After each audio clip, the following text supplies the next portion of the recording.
"Of course I can find the home I was born in," Mama exclaimed in response to his question.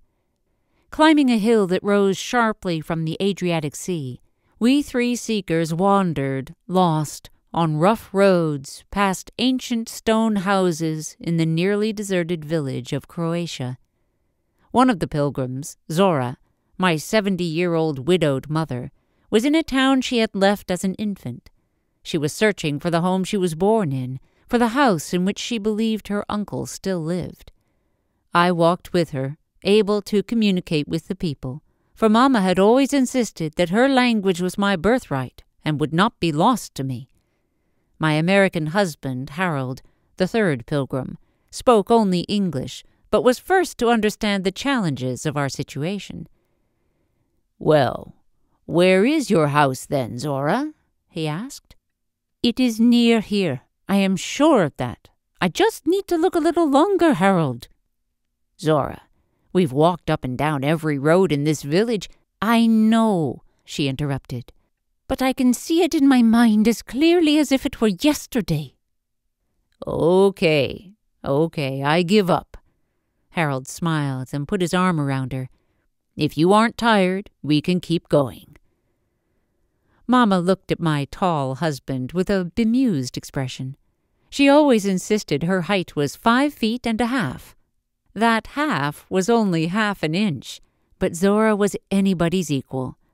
English was her third or fourth language, depending on how much of a language you needed to know to count it. She spoke it well, but with a Slavic accent. He was blond, blue-eyed, 6 feet 6 inches tall, without shoes. English was his first and only language. He didn't really know where in Germany his family had come from, or when. It had never seemed important. Personally, I was afraid we were at an impasse. I knew that in Mama's mind, the house of her birth was a sacrosanct memory. I knew because it had been featured in so many of the stories she had told me of her life and her childhood. I felt that I could almost find that home myself. But this was her search for her past, and nothing was gelling. I was staying out of this phase of the discussion. Harold knew how to avoid pushing the buttons that I always seemed to land on. Ours was a mother-daughter friction developed over the stresses of a lifetime, while theirs was a uniquely close relationship for a man and his mother-in-law. This trip represented an important turning point in our lives. Zora had been struggling since the death of my father a few years earlier. Diminished and listless, her step had lost its bounce, her eyes their challenge. She rarely went out, and didn't want to venture far when she did. Then, unexpectedly, she decided it was time to reconnect with her family home. "Ty znasz, Tania," she said to me.